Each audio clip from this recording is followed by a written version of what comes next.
Buenos días, mis hermanos. ¿Cómo están? Pues dos noticias. Venimos a la parte. Todo es bonito en la palabra del Señor cuando se nos revela. Y vienen pues palabras ahí de ánimo, ¿no? Que deberían de resultar de más gozo. Y a la verdad quisiera que al poder nosotros sacar una radiografía de cómo nos encontramos como iglesia en comparación con la iglesia primitiva, fueran puras palomitas. Pero esa evaluación te la voy a dejar a ustedes en su corazón y lo que tengamos que corregir, el Espíritu Santo nos ayude para corregirlos.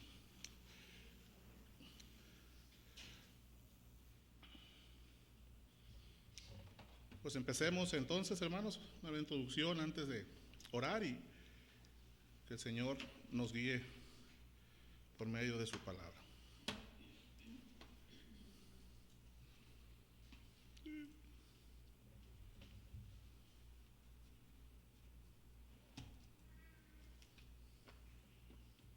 Permítanme.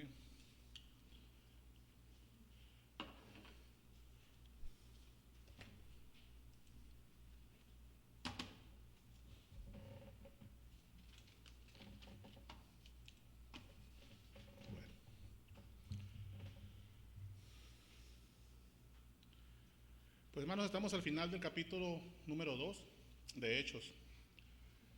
Pues hemos podido ver el cumplimiento de la promesa del Señor Jesús. ¿Dónde se hizo esta promesa, ¿no? Una de tantas pasajes que podemos leer, pues es en Hechos 1:8, ¿no? Donde el Señor nos recuerda y nos dice que recibiremos poder cuando haya venido sobre vosotros el Espíritu Santo y me seréis testigos en Jerusalén, en Judea, en Samaria y hasta lo último de la tierra. Esto sucedió a 10 días de la ascensión al cielo de parte de nuestro Señor Jesucristo y a 50 días de su resurrección. Todo el contexto fue manifiesto en la celebración del día de Pentecostés. El día de Pentecostés, hermanos, es una fiesta solemne o una fiesta obligatoria para los judíos. Había varias, ¿no? Pero las principales y las que se celebraban continuamente, pues primeramente era la Pascua. Recordar que el Señor Jesús, la última cena la tomó en la celebración de la Pascua. De ahí empiezan las fiestas de la semana, o la fiesta del Pentecostés, como es conocido, y otra de las fiestas era la fiesta de los tabernáculos. Y estas pues exigían que todo hombre judío apto para viajar a Jerusalén asistían a la festividad, con la intención de ofrecer sacrificios, adoración al Señor. Por lo tanto, la ciudad estaba atestada. Leemos que el cumplimiento de esta promesa de la venida del Espíritu Santo prometido vino con un estruendo, ¿no? Como un viento recio. Vimos que fueron esparcidas lenguas de fuego sobre la cabeza de los 120 discípulos del Señor Jesús, y no solamente como los 12, como algunos creen, pero sobre los 120. Y vemos aquí lo que el mismo Señor predicó, Pedro mismo predicó, ¿no?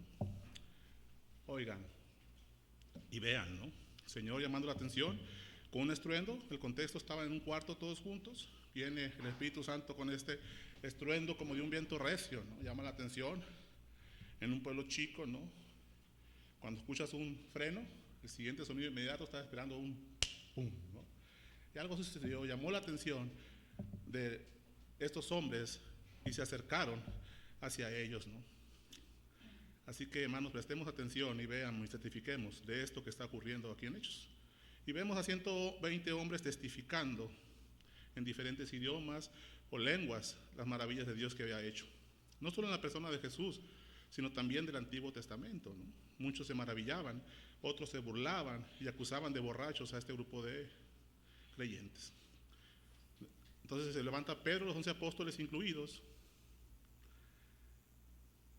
Matías, el sucesor de Judas el Iscariote, y empieza a compartir las escrituras del Antiguo Testamento. No había otras. Primero en explicación a lo que preguntaban los judíos ahí reunidos y a los que se burlaban. En Hechos 2:14 viene esta pregunta: ¿qué quiere decir esto? Mas otros, burlándose, decían: están llenos de mosto. Y continuando con la comprobación de lo que el Antiguo Testamento se decía en cuanto al Mesías, y por medio de las Escrituras, los sucesos recientes en cuanto a la persona de Jesús, su ministerio terrenal, su muerte, su resurrección y su ascensión, y sobre todo el poder del Espíritu Santo en el corazón de los judíos, vimos la respuesta inmediata a la predicación de Jesús y su evangelio. Vimos que estos hombres se compungieron, reconociendo que eran culpables de matar al Mesías.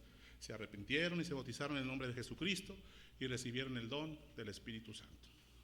Ese día dice la Escritura que los que recibieron la palabra, los que fueron salvos, hermanos, fueron bautizados como 3,000 personas. Esto viene en el versículo 40 y 41 del Hechos 2. Y con otras muchas palabras manifestaba y les exhortaba, hablando de Pedro, que les decía: sed salvos de esta perversa generación.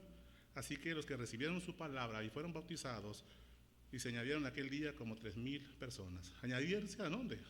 A la iglesia de nuestro Señor Jesucristo. Entonces ya vemos aquí la cuenta, ¿no?, aproximada de 3,120 creyentes a partir del versículo 42, hermanos. En la narrativa, lo que hace aquí Lucas en estos 6 versículos, hermanos, es un resumen a manera de sumario, ¿no?, que con la intención de llevarnos de lo particular a lo puntual, de lo puntual a lo general, como vemos en este capítulo 2. Viene del detalle de quién es Cristo y luego de lo general, en un resumen de 6 versículos, pero con una intención de una permanencia progresiva del tiempo, ¿no? Una tarea que les puedo dejar es ver cuánto tiempo pasó de ese tiempo hasta que vemos a Pablo predicando, apresado, esperando su muerte. Nosotros podemos leer Hechos en cuánto tiempo les gusta, pero en realidad pasó bastante tiempo, ¿no? Los hechos ahí en Pentecostés pasaron ese día, y posteriormente lo que vemos del versículo 42 al 46 pasó en lo siguiente, como vamos a ser testigos a partir del capítulo número 3. Entonces, hermanos, en estos 6 versículos, los cuales podemos hacer una radiografía, les comentaba, o comparación de nosotros como iglesia, a lo que fue la primera iglesia o la iglesia primitiva, como también le llamamos. Esta predicación, hermano, pues la he titulado, ¿no?, Respuesta a la predicación de Jesús, parte 2. Pero bien podríamos nombrar este sermón como las características de una iglesia común. Así que los invito a orar para ver qué el Señor tiene para mostrarnos esta mañana a cada uno de nosotros. Vamos a orar, hermanos. Bendito Dios y Padre eterno, te alabamos esta mañana. Te damos siempre, Señor, la honra y la gloria. Queremos honrarte, Señor. Queremos glorificarte, Padre, tu día, Padre. Pero eres tan bueno y lleno de misericordia que también nos permite, Señor, abrir tu palabra, aprender de ti y conocerte. ¿Cuál debe ser nuestra respuesta, Señor? Más gloria hacia ti por lo que haces por tu pueblo. Ayúdanos, Señor, esta mañana para que seas tú el que hable a través de tu Espíritu Santo, Señor. Padre, tú sabes que no soy digno de estar aquí. Sin embargo, Señor, en tu misericordia, Padre, has tomado mi vida y has puesto, Señor, esta mañana a abrir la palabra en este precioso capítulo de Hechos 2. Sé tú glorificado en todo, Padre, en cada momento por cada uno de mis hermanos, aquí, Señor, y en toda la tierra. En nombre de Cristo Jesús. Amén. ¿Qué dice la Biblia, hermanos, en el versículo 42 del capítulo 2 de Hechos? Y perseveraban en la doctrina de los apóstoles. ¿Quiénes perseveraban? Los 3,000 más los 120 que ya estaban ahí, ¿no? En la comunión unos con otros, en el partimiento del pan y en las oraciones. Vemos aquí, hermanos, lo que nosotros llamamos los medios de gracia o las disciplinas de la gracia. Dentro de la fundación misma de la primera iglesia, medios que hoy en día debemos llevar a la práctica. Si queremos cumplir con la gran comisión ordenada por Dios en los labios de nuestro Señor Jesucristo y siendo creyente capacitado de manera total para llevarlas a cabo. En estos 6 versículos, hermanos, veremos el cumplimiento de la primera parte de la gran comisión ordenada en Mateo 28, 18 al 20, donde el Señor Jesús, después de ser adorado, dice la palabra que se acercó y les habló y les dijo: toda potestad me es dada en el cielo y en la tierra. Por tanto, id y hacer discípulos a todas las naciones, bautizándolos en el nombre del Padre, del Hijo y del Espíritu Santo, enseñándoles que guarden todas las cosas que os he mandado. Y aquí yo estoy con vosotros todos los días hasta el fin del mundo. Amén. Y esta gran comisión, hermanos, es detallada de la siguiente manera en el versículo de Hechos 1:8 que ya leímos. Pero recibiréis poder cuando haya venido sobre vosotros el Espíritu Santo y me seréis testigos en Jerusalén.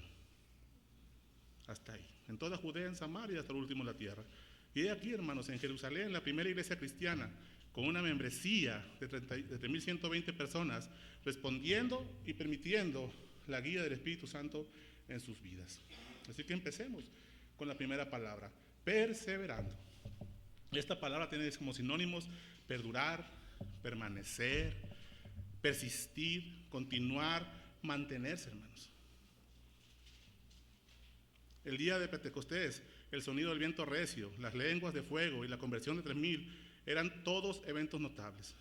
Pero las dos cosas descritas en Hechos 2:42, hermanos, es un legado duradero de aquella obra de Dios en el hombre.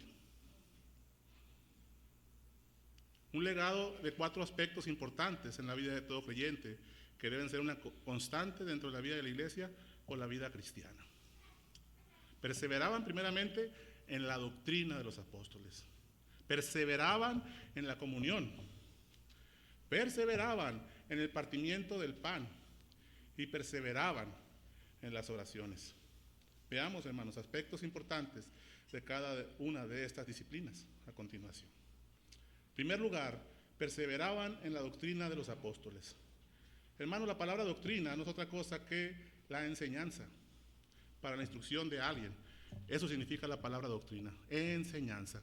Perseveraban en lo que los apóstoles predicaban y testificaban. En Hechos 2:40 vemos el primer ejemplo en el apóstol Pedro, ¿no? Hay muchos otros ejemplos. Y con otras muchas palabras testificaba y les exhortaba diciendo: sed salvos de esta perversa generación. En 1 Corintios 1:23, Pablo nos enseña: pero nosotros predicamos a Cristo crucificado. Para los judíos ciertamente tropezadero y para los gentiles locura.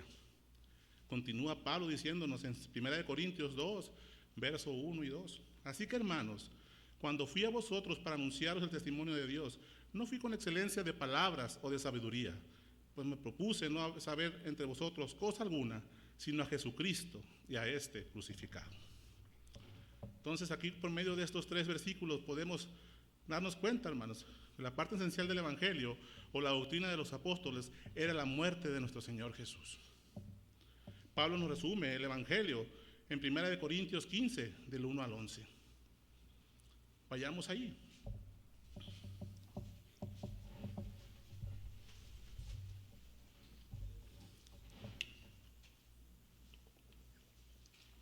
Dice la palabra del Señor en 1 Corintios 15, 1, hermanos. Además os declaro, hermanos, el Evangelio que os he predicado, el cual también recibisteis, en el cual también perseveráis, por el cual asimismo, si retenéis la palabra que os he predicado, sois salvos.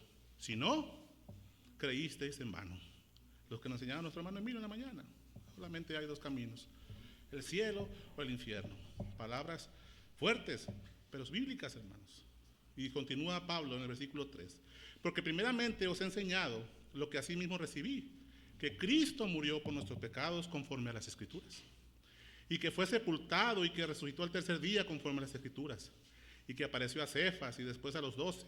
Después apareció aún más de 500 hermanos a la vez, de los cuales muchos viven aún y otros ya duermen. Después apareció Jacobo, después a todos los apóstoles, y al último de todos, como un abortivo, me pareció a mí, porque soy el más pequeño de los apóstoles, que no soy digno de ser llamado apóstol, porque perseguí a la iglesia de Dios. Pero la gracia de Dios, por la gracia de Dios, soy lo que soy, y su gracia no ha sido en vano para conmigo. Antes he trabajado más que todos ellos, pero no yo, sino la gracia de Dios conmigo, porque sea yo o sean ellos, así predicamos y así habéis creído, hermanos. Entender, hermanos, que no hay otro evangelio sino el de los apóstoles.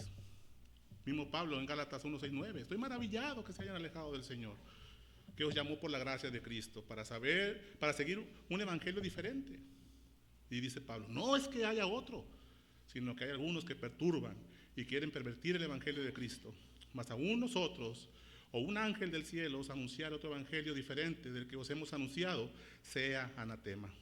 Como antes hemos dicho, y también ahora lo repito, si alguno os predica el evangelio, predica diferente evangelio del que habéis recibido, sea anatema. Entonces vemos, hermanos, que desde el principio de la iglesia, pues la iglesia ha enfrentado el doble reto de afirmar la verdad y confrontar el error. Y era algo que a mí me tropezaba mucho, ¿no? Palabras como el verdadero creyente, la verdadera iglesia, y es necesaria, porque Satanás desde el principio está estorbando y usa las artimañas del error para hacer caer a muchos. Lo vemos aquí en la predicación de Pablo. El predicar algo diferente a lo que la Biblia dice es modificar el mensaje de Dios, hermanos. En Apocalipsis 22, 18, 19, hablando acerca de este libro, Juan, ¿no?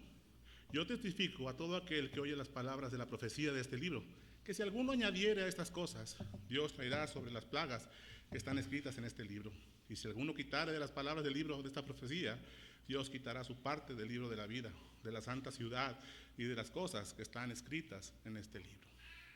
Si bien Juan habla de Apocalipsis, podemos aplicarlo a toda la Escritura. Como dice Pablo, si alguien presenta un evangelio diferente al de los apóstoles, sea anatema, que quiera decir maldito. Alguien que es digno de muerte, alguien merecedor de morir en la cruz. Recuerden que morir en la cruz, los hombres que así morían eran considerados malditos. Así que, hermanos, demos gracias a Dios por esta característica de la iglesia, porque nos facilita, protege el púlpito y lo de que de aquí se predica. Y esto y en todas las iglesias verdaderas. Al ser la doctrina de los apóstoles un patrón a seguir, en el cual perseverar, los pastores, maestros, no tenemos que ser originales y sacar nuestra propia enseñanza, sino predicar lo que la Biblia enseña. El rumbo o la dirección en cuanto a la enseñanza es clara y tenemos en nuestras manos, hermanos, la Biblia, la palabra de Dios. No podemos salirnos de este mensaje. No hay otro mensaje para ti, mis hermanos. No hay otro Cristo, no hay otro sacrificio. No hay un pecado tan grande que el Señor no lo haya pagado ya. No te excuses en tu maldad para no seguir al Señor. El mensaje es claro y es el mensaje de las palabras de Dios. En 2 de Timoteo nos dice 3:17, que nos lo sabemos muchos de memoria, ¿no? Toda la Escritura es inspirada por Dios y es útil para enseñar, para redarguir, para corregir y para instruir en justicia, a fin de que todo el hombre de Dios sea perfecto, enteramente preparado para toda buena obra. Eso es en cuanto a la enseñanza, hermanos, que tiene que estar centrada en la vida. ¿Qué enseñaban los apóstoles? Simplemente enseñaban lo que ellos vivieron con Cristo y lo que el Antiguo Testamento afirmaba de este Mesías, como vimos en la predicación de Pedro. Una cosa más, hermanos, que necesito afirmar esta mañana. Hoy en día no hay más apóstoles. Le preguntaron a este Sproul, ¿existen los apóstoles hoy? ¿No? Estaban esperando todos una respuesta teológica, ¿no? Y versículo tras versículo. Su respuesta fue sencilla y tajante. Si estás en una iglesia donde una persona dice tener autoridad apostólica, corre por tu vida. El mismo ministerio Ligonier escribe esto. Cuando entendemos el rol fundacional de los apóstoles, entendemos que no hay más apóstoles hoy. Ellos, junto con los profetas, proporcionaron el fundamento de la iglesia, y un fundamento, una vez establecido, no necesita ser puesto nuevamente. Hoy esta iglesia está llamada nuevamente no para sentar las bases, sino para continuar edificando la iglesia de Dios a través de la obediencia a los escritos apostólicos de las Escrituras. Uno de los requisitos, hermanos, para ser apóstol es haber visto al Señor resucitado. Matías fue sucesor de Judas el traidor, pero él miró, ahí mismo en el pasaje, en Hechos 1, Pedro menciona que él estaba desde el bautismo de Juan hasta ese momento. Matías era digno sucesor, al igual que el otro hermano que no fue elegido. Pero vemos a Jacobo, que fue asesinado y nadie lo sucedió, nadie cubrió el puesto de Jacobo, primer mártir, muerto a espada. Pablo siempre aclaró en sus escritos, ¿no? Y siempre pone una constante defensa a su apostolado, que es genuino, ¿no? Basta con leer las introducciones de todas las cartas. Pablo, apóstol de Jesucristo. Pablo, por la misericordia del Señor, apóstol de Jesús. Siempre, ¿no? Y en sus escritos, en Hechos y en muchas de sus cartas defiende su apostolado. En otras palabras, hermanos, hoy no miramos apóstoles para que nos den enseñanza apostólica. Más bien la iglesia es apostólica en el sentido de que tiene su fundamento en la autoridad apostólica de las Escrituras. Y eso se refiere cuando decimos que la iglesia es una santa, universal y apostólica. El fundamento de la enseñanza es de los apóstoles, el cual les fue otorgado por el Señor Jesús. ¿Qué significa apóstol, hermanos? Significa enviado, enviados a predicar el evangelio. ¿Seremos todos apóstoles? Todos fuimos enviados a predicar el evangelio. Un sinónimo de diácono es servidor, pero de acuerdo a la escritura y mandamiento debemos servirnos unos a otros. ¿Somos todos diáconos? Una iglesia dirigida por alguien que se autonombre apóstol de Jesucristo, hermanos, esta es una iglesia secta. Y Dios tenga misericordia de quien la dirige y engañan a esas personas.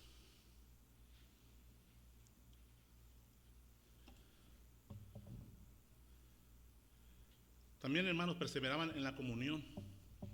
La palabra en griego muy conocida por todos, koinonia, se traduce como comunión. Lleva la idea de una asociación, hermanos. Comunión, convivio y participación significa compartir algo. Esto se expresa naturalmente en compartir sus recursos. Lo vemos en el mismo pasaje, ahí en Hechos 44 y 45. Vamos a repasarlos una vez más. Y todos los que habían creído estaban juntos y tenían en común todas las cosas, y vendían sus propiedades y sus bienes y los repartían todos según la necesidad de cada uno. Hermanos, en el contexto de todo este pasaje está implícito el amor de Dios también, como lo podemos leer en nuestros boletines el día de hoy. ¿Qué tenemos en común? ¿O qué compartimos juntos, unánimes? ¿Qué tienen ustedes en común conmigo y yo con ustedes? Y ustedes entre ustedes. ¿Qué compartimos, hermanos? ¿Qué estamos compartiendo hoy, esta mañana? Aquí sentados, reunidos. Si no es la adoración a nuestro Dios. Compartimos el mismo Señor Jesús. Compartimos el mismo amor por Dios. Compartimos el deseo de adorarlo, las mismas batallas, las mismas victorias. Compartimos el mismo trabajo de vivir por Él. Esto es nuestro servicio. Adicional a esto, los recursos se repartían, sus bienes con gozo, con la intención de que nadie le faltara nada. Resumiendo, hermanos, es la comunión, el compartir, la fe, el testimonio, la esperanza, nuestros recursos. Para tener una verdadera comunión no basta citar un versículo como Salmo 133:1, que es muy hermoso. Mirad cuán bueno y cuán delicioso es habitar a los hermanos juntos en armonía. No, hermanos, sino el buscar llenar la necesidad de todos, materiales y también espirituales. Lo vemos en el versículo 46, ahí en Hechos 2. Y perseverando unánimes cada día en el templo. La comunión, hermanos, está implícita en los otros 3 medios de gracia o disciplinas de gracia. Es decir, es algo que no puedes hacer solo. Sí puedes orar solo, ¿verdad? Sí puedes comer solo, pero no como leemos en el texto. Los domingos, en la enseñanza de los diferentes ministerios, hermanos, estamos aprendiendo la doctrina de los apóstoles. Aquí mismo celebramos la Santa Cena, el día de hoy, lo oraremos con la ayuda del Señor. La palabra oraciones está en plural, haciendo a la alusión a la oración conjunta. Entonces, hermanos, lo que nos dice la carta de Hebreos en 10:25, no dejar de congregarnos como algunos tienen por costumbre, esto tiene más implicaciones que solo el día domingo. La comunión, hermanos, hace manifiesta nuestra fe. Acompáñenme a la carta de Santiago, capítulo 2, versículo 15 al 17. La comunión hace manifiesta nuestra fe.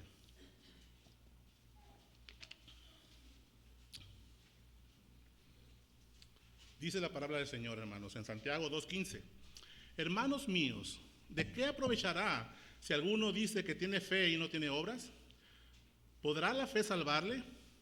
Y si un hermano o una hermana están desnudos y tienen necesidad en el mantenimiento de cada día, y algunos de vosotros les dice, id en paz, calentaos y saciaos, pero no le da las cosas que son necesarias para el cuerpo, ¿de qué aprovecha?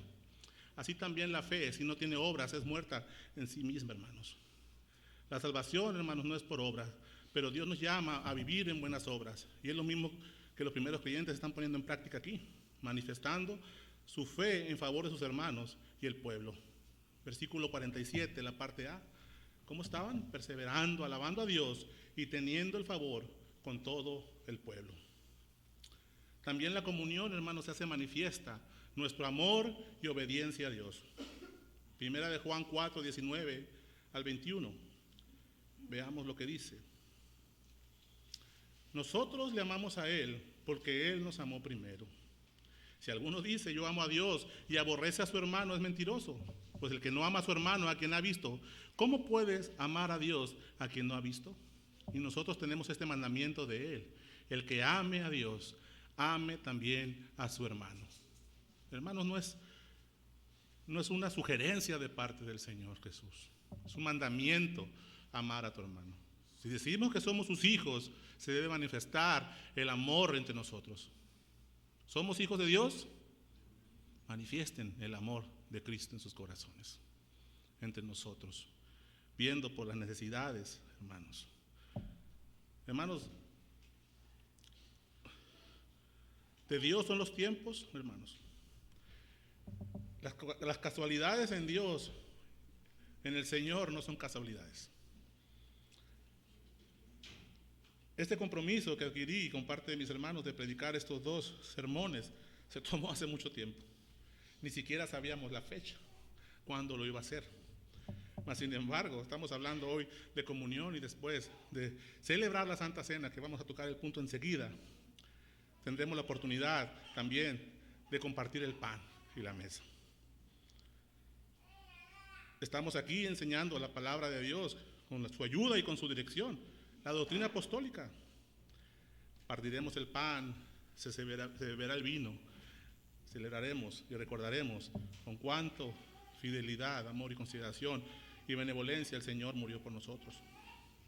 Tendremos la extensión, como les digo, de la comida fraternal. Y las oraciones. Oramos en todo momento, hermanos. Oramos para poner todo el servicio en las manos de Dios al iniciar, antes de la escuela dominical. Oramos en Dios durante el culto, antes de la alabanza. En la Santa Cena oraremos por los alimentos, por nuestra comunión. Ahí están, inmersas el día de hoy, por las casualidades de Dios, la misma enseñanza que hoy estamos leyendo. Pero repito, las casualidades en Dios no son casualidades. Todos juntos, hermanos, esto no se planeó así. Hagámoslo inmediatamente. Poner en práctica lo que Lucas nos resume en este pasaje de las Escrituras. Y repito, para Dios no hay coincidencias. En este lado, hermanos, de la eternidad, siempre habrá cosas que nos irriten o nos molesten y asuntos en los cuales no estamos de acuerdo con nosotros. Espero que no, pero quizá a alguien no le guste las gorditas de pollo. Hermanos, entendemos también los temas de salud y que no puedes comer esto. Pero como mirábamos en las mañanas, o el hermano Giovanni en la dirección lo mencionaba, no es lo que vamos a comer, es el tiempo que vas a pasar al lado de tu hermano, a quien, de acuerdo a la Escritura, tú amas. Así que, hermanos, el Señor te está invitando a quedarte. Quisiera degustar este alimento que van a preparar, o que vamos a preparar entre todos, sirviéndonos unos a otros, de pie, hermanos. No importa que no tenga una silla, te doy la mía. Y créanme, de las 3 gorditas que me voy a comer, te puedo dar 2. Quédate. Manifestemos el amor, manifestemos, hagamos que el Señor sea glorificado, hermanos. La gente nos está viendo. Dentro de la vida de la iglesia hay gente que no conoce al Señor, pero para eso fue incluida la iglesia. La parte B del versículo 47 lo dice y lo vamos a ver más adelante. Así que, hermano, llegar a la reunión con una sonrisa no es suficiente. Llegar a la reunión con un corazón que procura servir a los hermanos, porque has comprendido con humildad cuánto Dios nos ha perdonado. Pocas palabras, hermanos. Lo que vemos aquí en Hechos 2 es la llegada de manera permanente del Espíritu Santo a la vida del creyente. Manifestemos el fruto del Espíritu. Gálatas 5:22. Mas el fruto del Espíritu es amor. Repítanlo: gozo, paz, paciencia, benignidad, bondad, fe, mansedumbre, templanza. Contra tales cosas no hay ley. Pero los que son de Cristo han crucificado la carne con sus pasiones y deseos. Si vivimos por el Espíritu, hermanos, dice el versículo 25, andemos por el Espíritu. No nos hagamos vanagloriosos, irritándonos unos a otros o envidiándonos unos a otros.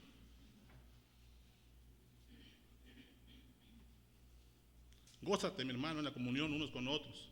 Sabes que compartiremos la eternidad con Cristo, pero no la vas a compartir sola. Yo voy a estar ahí. Tú vas a estar ahí.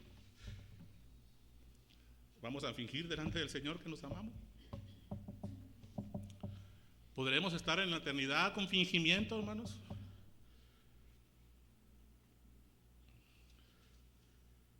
También perseveraban en el partimiento del pan. Hay mucha discusión acerca de este versículo que dice que se refiere a una comida, pero las otras tres cosas que se mencionan son espirituales. Así que nosotros creemos, o al menos fue lo que la Escritura me mostró, que la partición del pan se refiere, hermanos, a la Santa Cena. Representa la adoración a Dios. Tenían esta iglesia primitiva unidad en la adoración. Todos los creyentes participaban de la Santa Cena y de la oración a Dios unidas en las actividades de la iglesia. Esto se conoce también como Eucaristía, una palabra propia de los católicos, ¿no, hermanos? Es una palabra que también podemos tomar para nosotros. Pero en el contexto, como decía, son temas de origen espiritual, así que vayamos, hermanos, y celebremos el partimiento del pan, que se refiere a la celebración de la Cena del Señor, como un recordatorio, una ordenanza de su sacrificio, recordando su muerte y su resurrección. El Señor mismo instituyó esta celebración. ¿Cuándo? Cuando iba a ser entregado en el aposento alto, en el marco de la celebración de la Pascua. Todos ellos tenían los detalles, los apóstoles tenían los detalles de todo esto. Ellos lo aprendieron del Señor Jesús. Pablo lo aprendió del Señor. El Señor mismo dice, Pablo, como lo vamos a leer, y no pretendo ahondar porque vamos a repetir todos estos versículos. Si estás apuntando, deja un espacio ahí y ahorita que mi hermano está dirigiendo la Santa Cena, termina estos escritos. Pero en Mateo 26, 29 dice que mientras comían, Jesús tomó el pan y bendijo y lo partió y dio a sus discípulos y dijo, tomad, comed, este es mi cuerpo.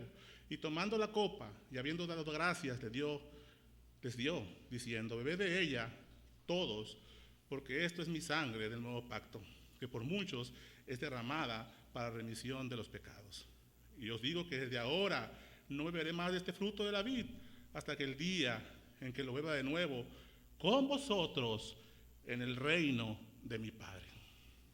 Estaremos delante del Señor, hermanos, tú y yo juntos, y todos los creyentes de todo el universo, de toda lengua, de toda nación, del cual el Señor haya tenido misericordia, probando de la vid junto con el Señor, recordándonos sus obras, dándoles su gracia, su gloria, reconociendo que por gracia estamos delante de Él.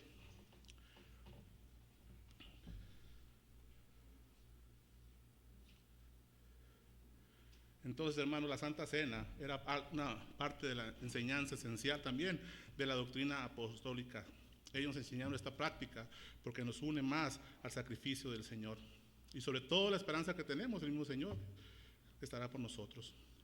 La Santa Cena, pues, es una de las dos ordenanzas de parte de nuestro Señor Jesús, la cual se toma con una actitud de adoración a Dios. La otra es el bautismo, que es la proclamación pública de nuestra fe. Declaramos que Jesús es el Hijo de Dios. Declaramos que Jesús es el Señor y Salvador de nuestras vidas. Como le digo, hermano, presta atención a los textos que mi hermano que dirigirá la Santa Cena tomará para dirigirnos. Vengamos y hagamos memoria. Muchas iglesias la celebran una vez cada tiempo. Yo voy a hablar de nuestra iglesia. Una vez al mes, el primer domingo de cada mes. Ponemos en práctica el recordar la obra de Cristo en la cruz, como hemos cantado esta mañana. Perseveraban, hermanos, en las oraciones. Esta enseñanza o práctica la enseñó y mostró el Señor Jesús con sus palabras, su vida. Jesús, hermanos, nos enseñó un modelo de persistencia en la oración. Jesús les dijo ahí en Lucas 18:1, ¿no? Antes de una parábola de una viuda persistente, ¿no? Pueden leerla con calma. Yo solamente voy a leer el 8:1, donde Jesús les refirió una parábola sobre la necesidad de orar siempre y no desmayar. La necesidad de orar siempre, hermanos, y perseverar en la oración. Desfallecer significa, hermanos, perder la motivación de continuar un patrón que deseas seguir de conducta, perder el entusiasmo, desanimarte. Tienes peticiones en tu corazón que el Señor no ha contestado aún. Has desmayado en lo que el Señor puede hacer. ¿Has meditado el por qué el Señor no te ha contestado? Yo lo menciono, el Señor me lo ha mostrado así. El no también es una respuesta, hermano. Cuando Lucas escribió este pasaje, hermanos, quería que el mensaje de Jesús quedara muy claro. Ser persistentes en la oración era importante, aunque los discípulos enfrentaran oposiciones duras, perdieran su motivación de orar o se desanimaran y fueran tentados a rendirse. Jesús sabía que sus futuros discípulos, tanto tú como yo, necesitaríamos de este ánimo. No desmayar, perseverar en la oración, hermanos. En el libro de Lucas, también leemos en el libro que escribió Lucas, cómo Jesús, en el Evangelio, ¿no?, se retiraba a lugares solitarios a orar. Tenía el hábito de ir al Monte de los Olivos a orar. Durante su corto tiempo en la tierra, Jesús modeló la importancia de tener tiempos a solas, consistentes con su Padre. Algo con lo que nosotros llamamos nuestra comunión con Dios, ¿no? Jesús persistió en una oración sincera y humilde, y al mismo tiempo se sometía a la voluntad de Dios sobre la suya. Si Jesús modeló esto andando en la tierra antes de su prueba más difícil, ¿qué tanto más deberíamos nosotros estar orando, particularmente durante los momentos más difíciles? ¿Sí recuerdan, no? El Señor oró al Padre para que le impidiera pasar por esa copa, por esa prueba de muerte. Mas, sin embargo, la respuesta del Señor, ¿cuál fue? Que no sea como yo, sino como tú. En nada, en nadie debe impedir que Jesucristo entregara su vida. Él entregó su vida, hermanos, pero al mismo tiempo somos culpables. Como lo hemos mencionado antes, la soberanía de Dios, el poder de Dios y nuestra responsabilidad por nuestro pecado. En Mateo 6:9 al 14, hermanos, encontramos el modelo de oración de parte de Jesús. Vosotros pues oraréis así: Padre nuestro que estás en los cielos, santificado sea tu nombre. Venga tu reino, hágase tu voluntad como en el cielo, así también en la tierra. El pan nuestro de cada día, dánoslo hoy. Y perdónanos nuestras deudas, como también nosotros perdonamos a nuestros deudores. No nos metas en tentación, mas líbranos del mal, porque tuyo es el reino, el poder, la gloria por todos los siglos. Amén. Este modelo de oración, hermanos, nos muestra cómo es que debemos venir a Dios en oración, con alabanza, con acción de gracias, con perdón de pecados y orar unos por otros. ¿Cómo podemos perseverar en oración, hermanos? Aquí 4 puntos de cómo perseverar en oración. Perseveremos en oración por el poder del Espíritu Santo. ¿Qué dice Efesios 3:20, hermanos?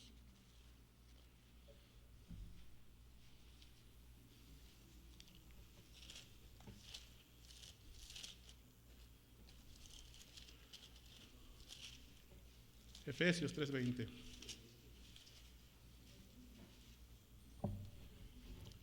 Y aquel que es poderoso para hacer todas las cosas mucho más abundantemente de lo que pedimos o entendemos, según el poder que actúa en vosotros. ¿Cuál es el poder que actúa en nosotros, hermanos?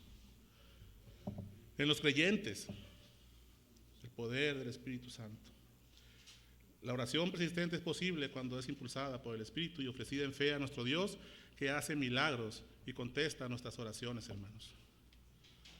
Perseveremos oración pidiéndole ayuda a Dios. La palabra del Señor está llena de ejemplos en la Biblia de esto.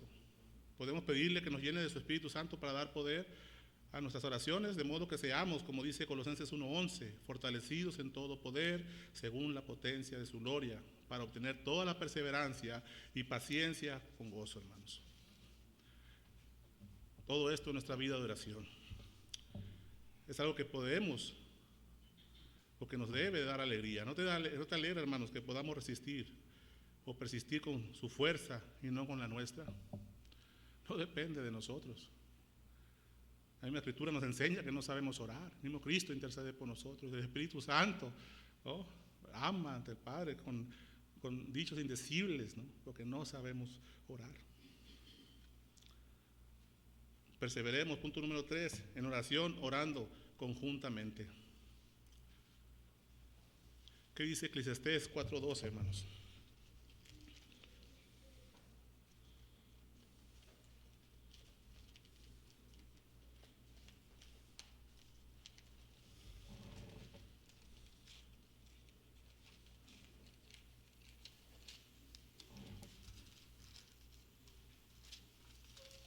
Eclesiastés 4:12 dice la palabra del Señor: y si alguno prevaleciere contra uno o dos, le resistirán, pero cordón de 3 dobleces no se rompe pronto. Realmente usamos este versículo para el matrimonio, hermanos, pero también necesitamos estar unidos, uno solo, como un matrimonio. Ya no somos más uno, somos una iglesia, divididas en muchas iglesias locales, hermanos. Dios nos tiene aquí, somos parte de la iglesia universal, tú que has creído. Pero debemos reconocer, hermanos, que nuestra vida de oración se romperá cuando no oremos por unos y otros. Hermano, tenemos que reconocer que esta es un área débil en la vida de la iglesia. No dudo que estemos orando unos por otros en lo individual, pero hay un tiempo de oración donde podemos participar como iglesia, hermanos, que son los días miércoles. Y la asistencia, no quiero decir nula por no faltarle al respeto a mis hermanos fieles que vienen, pero somos muy pocos. Todas las excusas y todos tus compromisos son válidos, hermanos, para mí. Te amo demasiado para juzgarte. Ponte a cuentas al Señor en esta área. En la Escritura puedes encontrar la opinión y lo que Él opina de tu descuido. Porque leamos bien, perseveraban en las oraciones. Tenemos esta obligación, hermanos, de presentarnos al Señor en oración todos los días, confesar nuestros pecados de manera individual. Qué vergüenza, hermano, tenerte que todos los días decir la porquería de hombre que soy, para orar juntos y pedir perdón al Señor y detalle a detalle el pecado. Es una de mis ideas que aprendí del cristianismo, llamar el pecado por su nombre. Entonces, eso no lo quisiera hacer junto contigo, pero hay muchas más cosas que podríamos juntos, tomados de la mano, como la Escritura lo manda, perseverar en oración juntos, gozarnos en la esperanza de ver la obra de Dios en respuesta a las oraciones. Tengo memoria corta, hermanos.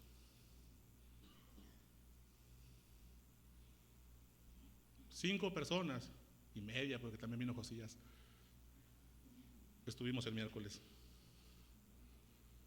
La semana es corta, el tiempo es malo, necesitamos redimir, necesitamos poner nuestras prioridades como creyentes.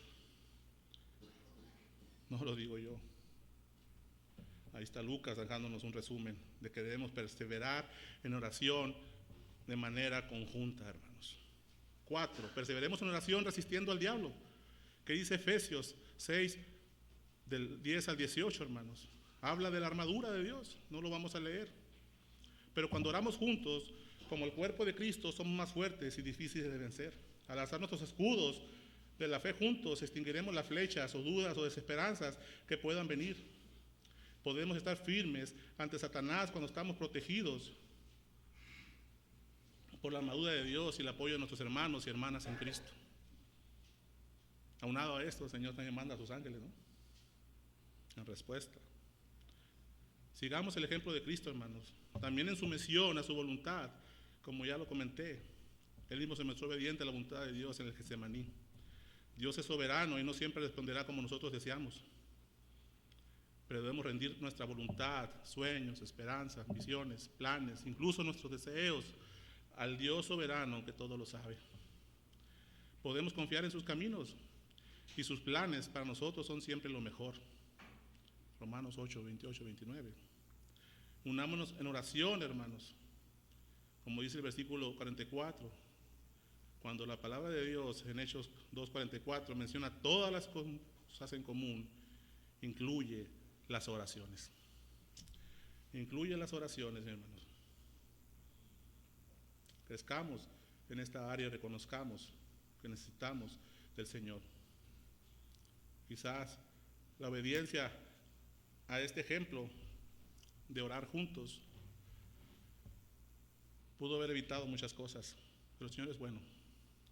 Aún me gozo de aquellos hermanos que han salido de esta iglesia estén siguiendo al Señor en otro lugar, pero quizá orando juntos, amándonos juntos, cumpliendo estas 4 disciplinas unánimes juntos, pudiéramos haber vencido esas batallas que los orilló a alejarse de esta iglesia local. Y gloria a Dios que siguen permaneciendo fieles en otro lugar, pero la voluntad de Dios es así, quizá el Señor los tenga con esta intención de predicar en otro lugar. Ahí está el ejemplo, muchos ejemplos, ¿no? Bernabé, Juan Marcos, Pablo. Primero no lo quería y después mándame lo necesario para el ministerio. Hermanos, la obra es del Señor y Él nos va a poner donde sea, pero tenemos responsabilidad humana a hacer valer, a tomar el ejemplo de lo que la iglesia primitiva vivió como respuesta a la predicación de Pedro. No solamente de manera, como vemos en el versículo, en el pasaje del carcelero, cree en el Señor Jesucristo y serás salvo. Y una vez salvo, ¿qué, hermanos?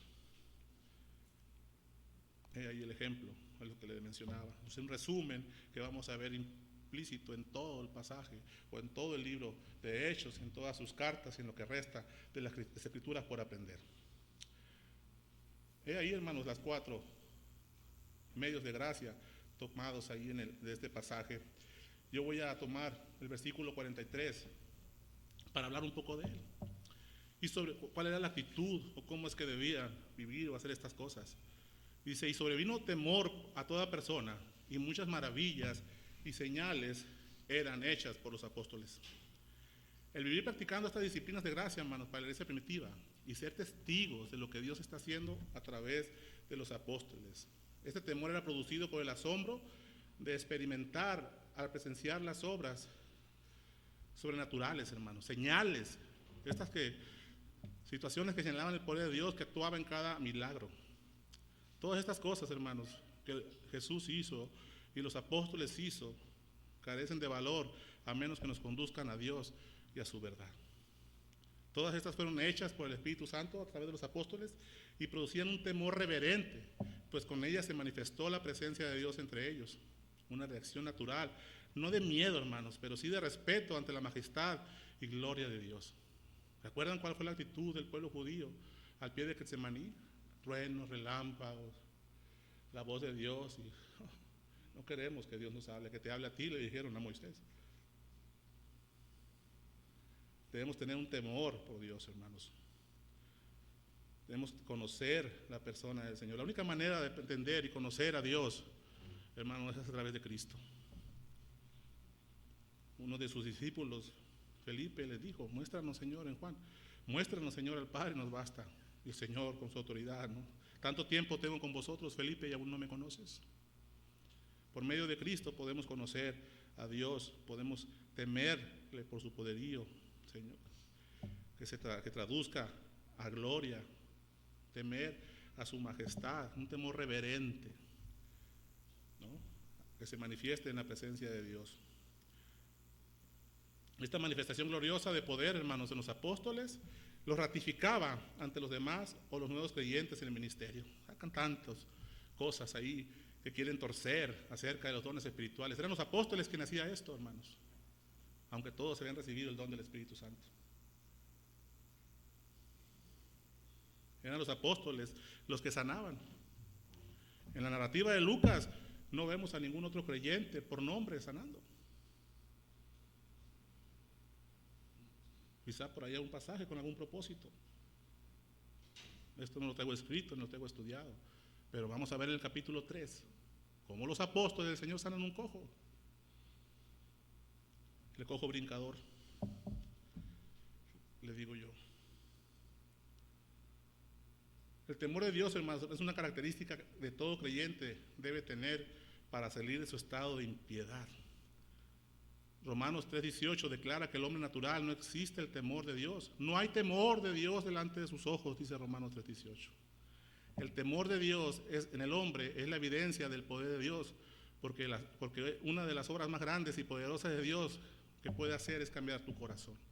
Tu corazón humano hacia un honor reverente hacia el Señor.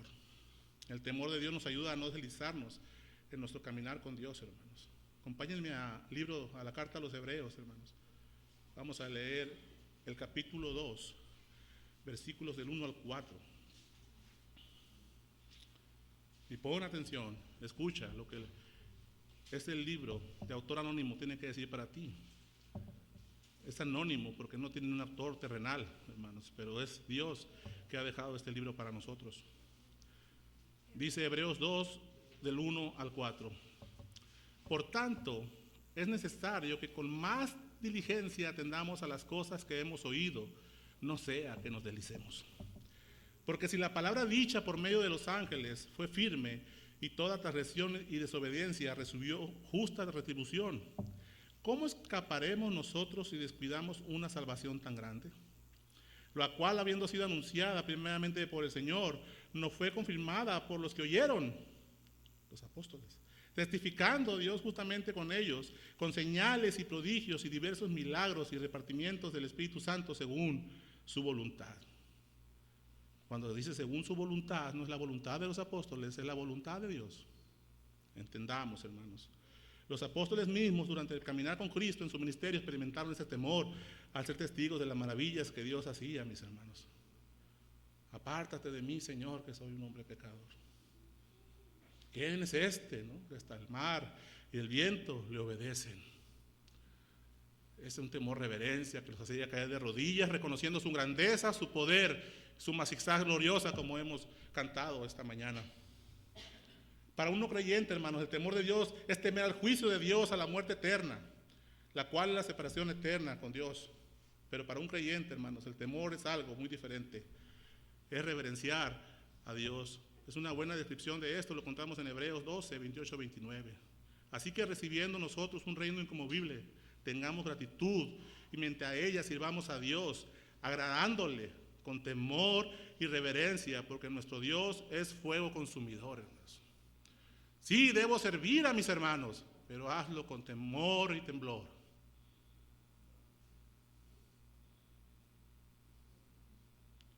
Alguien tiene que hacerlo. Cuidado, hermanos. Hazlo con temblor y temor. No podía cancelar este sermón, hermanos, pero cuando llegue a este punto, no tengo por qué estar aquí. Pero lo estoy haciendo con gozo, hermanos. Me refiero a lo que el Señor me mostró en cuando he sido muy ligero, muy deliberado en la manera que le sirvo al Señor. Me puse a cuenta con el Señor y le doy gracias a Dios porque Él me lo mostró, su palabra, y que me ayude a seguir creciendo, no dejar de enseñar, a menos que mis hermanos servidores o líderes decían otra cosa, pero sí tomar en serio lo que la palabra del Señor dice, no solamente para enseñarlos de manera general o masiva. Tengo una iglesia en mi casa. Tengo un Jerusalén que testificarles de lo que el Señor ha hecho.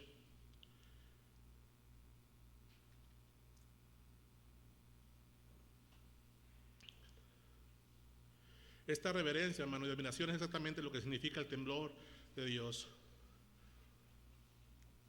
Para los cristianos, este es un factor que nos debe motivar a rendirnos al Creador del universo. Y vamos a ver también otra cosa que los hermanos hacían, y es otra área débil en la vida de la iglesia. No quise ser condescendientes como parte del liderazgo de esta iglesia, En el versículo 46, hermanos, menciona que perseveraban en esto, iban al templo todos los días con la intención de compartir con los demás. No se limitaron en ser alcanzados y salvados, sino que cumplían a cabalidad la gran comisión, empoderados en el Espíritu Santo. Compartían a las personas de Jerusalén. Las personas de Jerusalén también eran testigos del poder manifestado. Muchos vieron al cojo del capítulo 3 ser sanado por ellos. En la primera iglesia, ellos les testificaban acerca de Jesús, mis hermanos. Pero el versículo 47, la parte A, dice que perseveraban, alabando a Dios, teniendo el favor con todo el pueblo. Teniendo el favor con los de afuera, como nos compartía nuestro hermano Emilio. Estamos fallando. Iglesia Bíblica Piedra Angular está fallando, hermanos. Solamente tenemos una extensión hacia arriba y hacia adentro. Nos falta lo que menciona aquí Hechos. Salir afuera y testificar a los demás. Y estoy hablando de manera general. Sí, hay algunos estudios. El Señor sigue abriendo puertas en las casas de algunos. Hasta ahora hemos aprovechado la distancia, el Zoom para compartir. Hemos recibido el testimonio de nuestro hermano Omar, con hermanos de Puebla, si no me equivoco.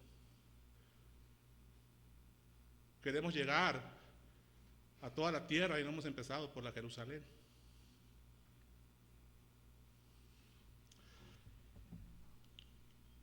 Mostrar misericordia, hermanos, es lo que tenemos que hacer. Recordar que alguien en su tiempo te compartió el Evangelio, mostrando el favor de Dios para contigo. Haz lo mismo.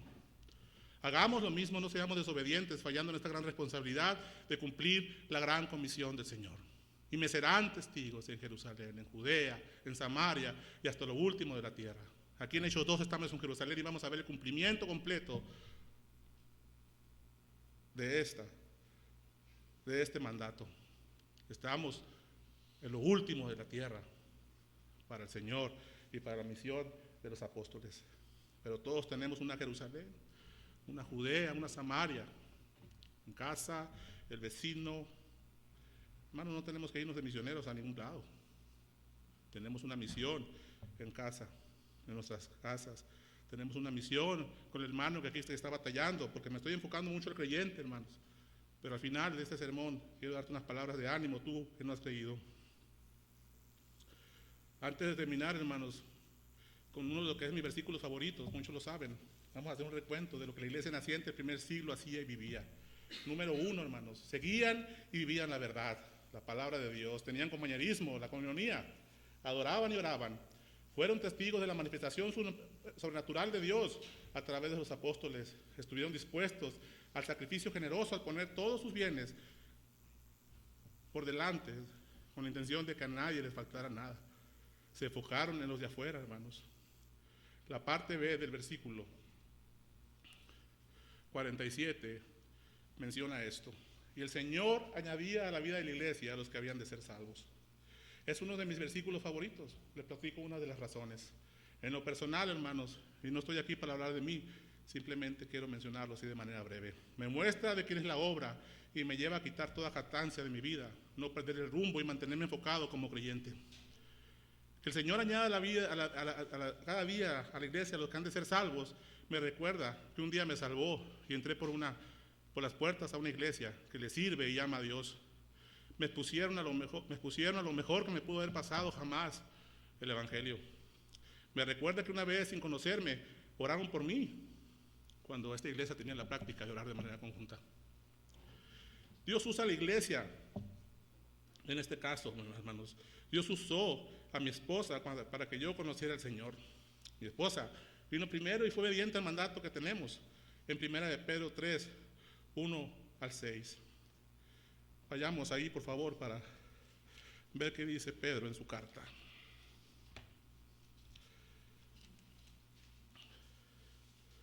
Primera de Pedro 3, 1 al 6, pero solamente voy a leer el 1. Escuchen, hermanas, y sobre todo aquellas hermanas que vienen solas, que sus esposos no han sido alcanzados, tomen esa promesa para ustedes, y quizá el Señor tenga misericordia de sus esposos. Igual se aplica a los varones. Asimismo, vosotras mujeres, estad sujetas a vuestros maridos, para también los que no creen a la palabra sean ganados sin palabra por la conducta de sus esposas. Hermanos, lo del pozole que les comparto sí fue cierto. El segundo domingo hubo bautismos en la iglesia de hermano Larry, en la casa de hermano Larry, perdón. Y fui y comimos pozole, pero en realidad fue Jesús en la vida de mi esposa, que con amor, paciencia, conducta, me compartía de Cristo y me insistía, vamos a la iglesia. Como estaba casado con ella, en el amor natural del mundo, la amaba y le amo. Le dije que estaba bien, voy a ir contigo. Y ella aprovechó una invitación que le habían hecho a esta iglesia. Y vine a la iglesia bíblica Piedra Angular. En los planes de Dios, hermanos, para mí estuvo esta iglesia, ya que mi esposa iba a otra, pero le invitaron y ella invitó porque no quería venir sola. Y por la misericordia de Dios estoy aquí ahora, solo por su amor y su voluntad, mis hermanos, por su gracia y solamente por su gracia. Es importante señalar, hermanos, quién es Él el que añade a las personas a la iglesia, es decir, quién es el autor de la salvación. En este versículo Lucas nos deja claro que el autor de la salvación es el Señor Jesús, es quien salva. Eso significa su nombre, ¿no? Y para terminar, hermanos, déjenme mencionar unos aspectos rápidamente acerca de la salvación. Primero, tenemos que tener en claro quién es Jesús. ¿Sabes quién es Jesús? A estos nuevos creyentes les quedó claro al usar el Espíritu Santo en la predicación de Pedro. Jesús, hermanos, es el Hijo de Dios. ¿Se acuerdan de la declaración de Pedro? ¿Quién dicen que soy yo? Pedro contestó, el Hijo del Dios viviente. Ah, qué pecado eres, Pedro. No, le dijo, mi Padre te lo ha revelado. Y esa respuesta correcta, motivada por la revelación del Padre, hermanos, no hace mejor a Pedro que nadie. Lee adelantito, ¿no? Unos 5 o 6 versículos más adelante. ¿Qué me dijo el Señor a Pedro? Apártate de mí, Satanás. ¿No? Hermanos, Jesús manifestó con el poder que Él es el Hijo de Dios, ¿no? Mostrando su poder durante el ministerio, y pruebas hay muchísimas. Lean los evangelios, ahí las pruebas. Con los jóvenes miramos este tema este viernes y hay bastantes pruebas acerca de Dios que manifiestan su poder. Los judíos mismos reconocían que Jesús venía de Dios. En la persona de Nicodemo lo menciona de esta manera en Juan 3. Sabemos que vienes de Dios, porque si no vienes de Dios, no podrías hacer lo que haces. Palabras más, palabras menos. Cristo manifestó con poder que es el Hijo de Dios. Y el tema de la salvación es, hermanos, esa es la base de nuestra fe.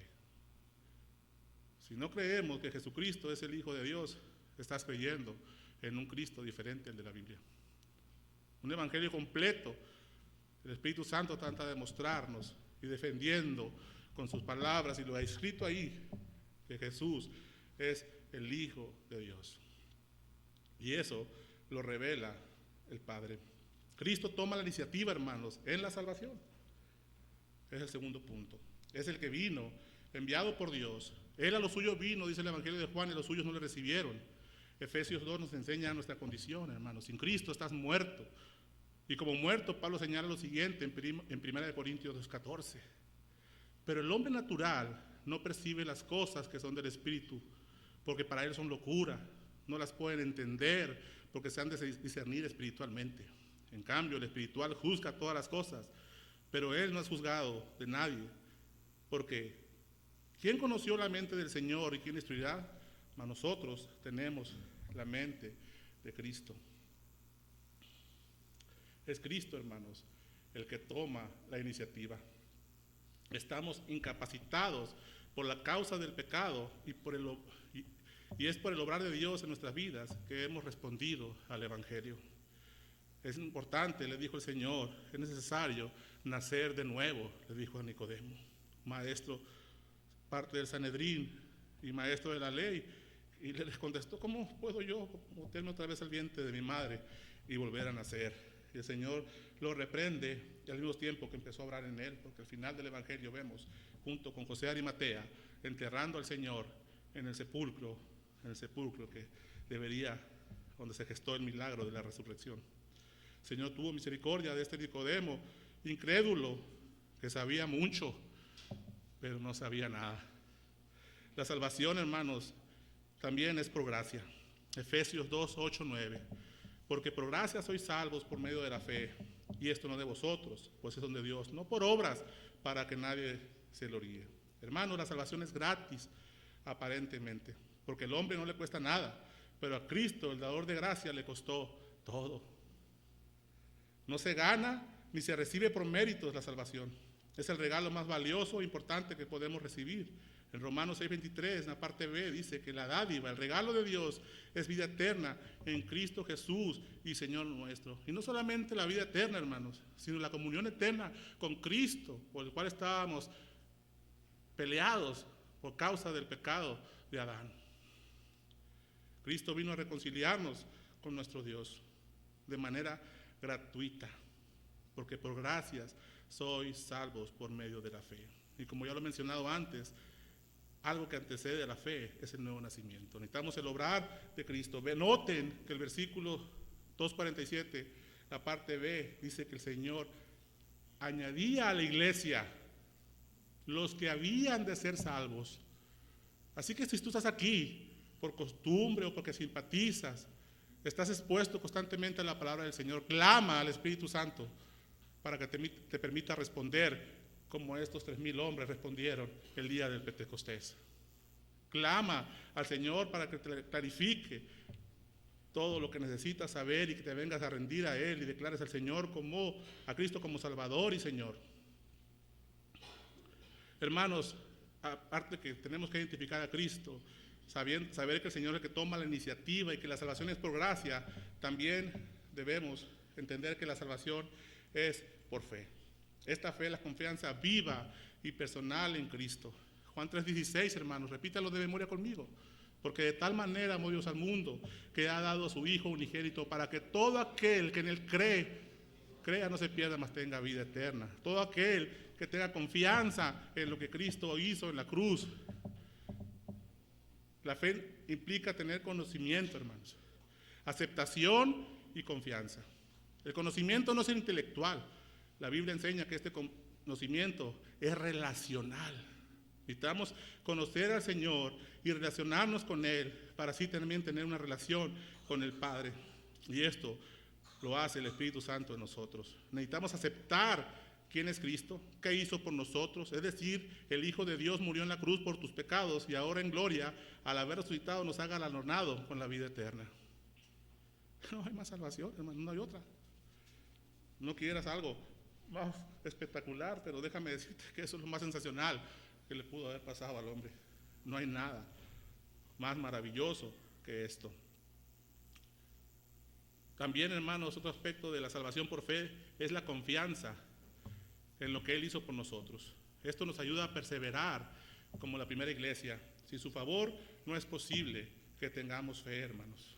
Es por el poder del Espíritu Santo, el propósito cumplido de la tercera persona de la Trinidad. Y cuando decimos tercera persona, hermanos, no es en rango, es por ponerles un número, 1, 2 y 3. Las tres son un solo Dios, importantes y vitales para nosotros.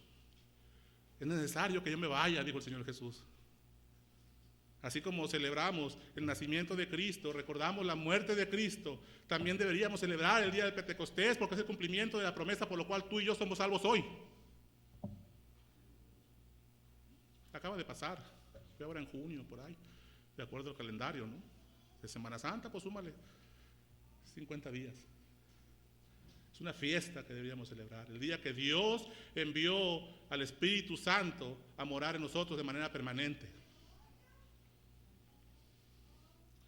Hermanos, también por último, la salvación es segura. La salvación no se pierde. Si hemos nacido, tenemos la garantía de la salvación, hermanos. La salvación es irreversible. No podemos desnacer. No existe esta palabra en el vocabulario. Podemos morir, pero no desnacer. Una vez nacido, hermanos, es irreversible. Dios nos ha engendrado. En Juan 1:12 dice, mas a todos los que le recibieron, a los que creen en su nombre, les dio el poder, la potestad de ser hechos hijos de Dios, los cuales, hermanos, no son engendrados de sangre ni de voluntad de carne, ni de voluntad de varón, sino por la voluntad de Dios. Dios nos escogió y de esto nada perderá, dijo el Señor Jesús. Juan 6:39 dijo, y esta es la voluntad del que me envió, de que todo lo que Él me ha dado yo no pierda nada, sino que resucite en el día final. Es el Señor Jesús, hermanos, quien añade la vida de la iglesia a los que van a ser salvados. Y hemos aprendido de este pasaje que es en la iglesia donde debemos permanecer. Y dentro de la iglesia es donde podemos cumplir el mandato del Señor Jesús de testificar a todas las naciones. El ser salvado, hermanos, de parte de Dios nos debe generar una actitud de gratitud, humillación permanente, pues has conocido el amor de Dios, su benevolencia, por su puro afecto de su voluntad. Yo tengo misericordia, de que tengo misericordia. Tampoco te creas lo máximo. La salvación no viene para los perfectos o para los buenos, viene para el que el Señor quiere, pero ciertamente no existe ninguno bueno. Tú, mi hermano, que aún no crees en Cristo, ve a Él, clama y Él en su misericordia te salve. La primera parte ya la hizo. Estás dentro de la iglesia, estás dentro de este lugar, siendo expuesto a la predicación de la palabra de Dios. Clama para que Él te dé la fe, que es por gracia, como dice Romanos 10:17. Así que la fe es por el oír, y el oír la palabra de Dios. No te quedes callado. Clama al Señor que te enseñe cómo responder a este llamado a tu vida. La salvación no nos cuesta nada, no le cuesta nada al hombre, Cristo lo pagó todo. Y tengo una pregunta para ti, mi hermano. ¿Estás viviendo conforme al sacrificio de Cristo? ¿Cómo te fue en esta radiografía de lo que estás viviendo hoy como parte de una iglesia, con la iglesia primitiva, que no era perfecta?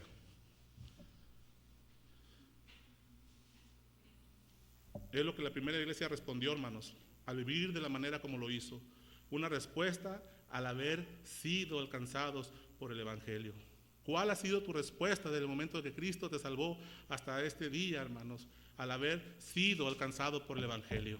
Y una vez alcanzado, ¿cuál es tu respuesta cada vez que te muestras de una manera confrontado por la palabra? ¿Te quedas impávido?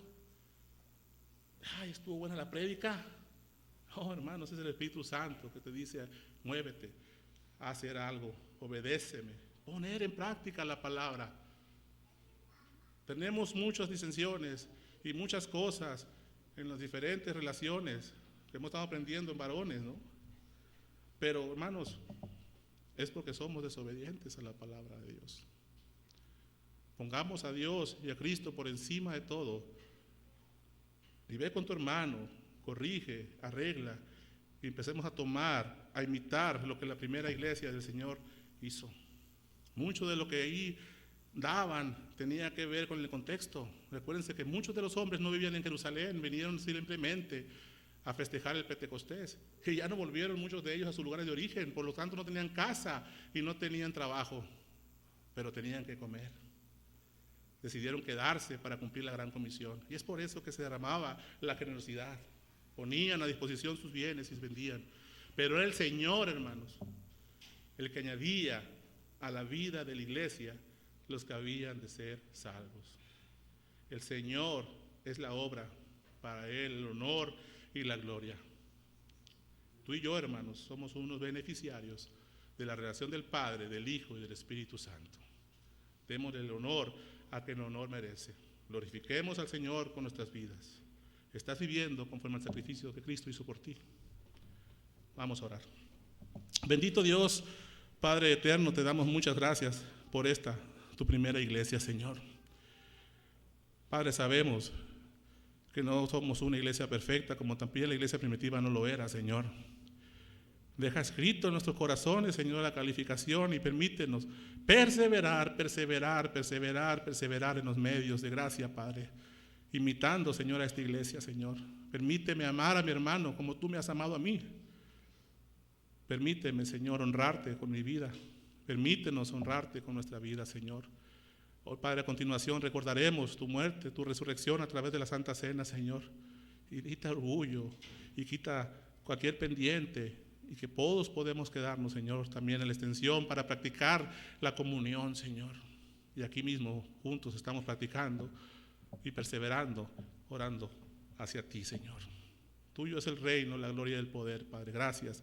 Gracias por tu fidelidad y por el cumplimiento de la promesa de la venida del Espíritu Santo a nuestras vidas, Señor. Que sin ella, Padre, no pudiéramos haberte conocido. Lo que de ti sabemos, Señor, el Espíritu Santo nos lo ha revelado, Padre, porque así te plació, Señor. Es tu plan, te doy gracias. Gracias, Señor, por darnos el don de la vida eterna y sobre todo, Señor, la comunión contigo, Padre. Gracias por medio de limpieza que tenemos en Cristo y acercarnos a Él diariamente, a lavar nuestros pies, a poner nuestros pecados delante de Él a través de Cristo, Señor. Gracias porque podemos tener comunión contigo.